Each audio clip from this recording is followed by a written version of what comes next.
राजकुमार के इस्तीफे से कांग्रेस में बढ़ेगा संतोष। अभी भी चल रही प्रत्याशी बदलवाने की कोशिश। राजकुमार चौहान के इस्तीफे देने से प्रदेश कांग्रेस में उपजा संतोष थमेगा नहीं बल्कि और बढ़ेगा। उत्तर पश्चिमी दिल्ली से उदित राज की उम्मीदवारी के विरोध में प्रदेश कांग्रेस के ज्यादातर नेता एवं कार्यकर्ता नाराज चल रहे हैं। उनकी कोशिश तो अभी भी उम्मीदवार बदलवाने की चल रही है, इसलिए उम्मीदवारों के नाम पर एक बार पुनर्विचार किया जा सकता है। पूर्व मंत्री एवं दिल्ली के कद्दावर कांग्रेस नेता राजकुमार चौहान के इस्तीफे देने से प्रदेश कांग्रेस में उपजा संतोष थमेगा नहीं बल्कि और बढ़ेगा। वजह उत्तर पश्चिमी और उत्तर पूर्वी दोनों ही सीटों पर टिकट वितरण से ज्यादातर नेता कार्यकर्ता नाराज चल रहे हैं। उनकी कोशिश तो अभी भी उम्मीदवार बदलवाने की चल रही है। दरअसल अगस्त 2023 तक दिल्ली में हाशिए पर चल रही कांग्रेस की प्रदेश इकाई सितंबर 2023 में अरविंदर सिंह लवली के अध्यक्ष बनने के बाद एक बार फिर खड़ी होनी शुरू हुई। सालों से घर बैठे कांग्रेस भी फिर से पार्टी कार्यालय आने लगे, लेकिन आलाकमान के निर्णय एक बार फिर पार्टी की मजबूती की राह में रोड़ा बन गए।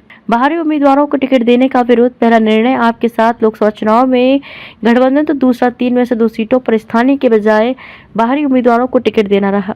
अभी तक उक्त निर्णयों के विरोध स्वरूप नेताओं कार्यकर्ताओं के मन में चिंगारी सुलग रही थी, जो अब खुलकर सामने आ गई। वरिष्ठ पार्टी नेताओं का मानना है कि आपसे गठबंधन का मतलब खुद अपनी जमीन छोड़ते जाना है। कांग्रेस से नाराज होकर जो लोग आपके पास चले गए थे, अब वापस कांग्रेस की ओर मुंह ताक रहे थे, लेकिन आप कांग्रेस के गठबंधन से दिल्ली वासी स्वयं को ठगा हुआ महसूस कर रहे हैं। रही सही कमर उत्तर पूर्वी दिल्ली से कन्हैया कुमार और उत्तर पश्चिमी दिल्ली से उदित राज को टिकट देकर पूरी कर दी गई है। कार्यकर्ता कांग्रेस के लिए मेहनत करेगा ही क्यों? अनेक पार्टी नेताओं ने नाम न छापने की शर्त पर कहा कि कोई नेता कार्यकर्ता कांग्रेस के लिए मेहनत करेगा ही क्यों। 4 सीटें आपको दे दी गई, जबकि 2 सीटों पर बाहर के उम्मीदवार लाकर बैठा दिए गए। ऐसे में जो नेता कार्यकर्ता लगातार यहाँ पार्टी की मजबूती के लिए कार्य कर रहे थे, अब कहीं के भी ना रहे। उक्त दोनों लोकसभा क्षेत्रों की बैठक में पूर्व सांसद संदीप दीक्षित, पूर्व मंत्री राजकुमार चौहान, पूर्व विधायक सुरेंद्र कुमार, जय किशन एवं भीष्म शर्मा उम्मीदवारों के चयन पर सवाल भी उठा चुके हैं। मल्लिकार्जुन खड़गे को कराया गया अवगत। सूत्रों की माने तो प्रदेश कांग्रेस के तमाम वरिष्ठ नेता भी स्वीकार कर रहे हैं कि चांदनी चौक को छोड़कर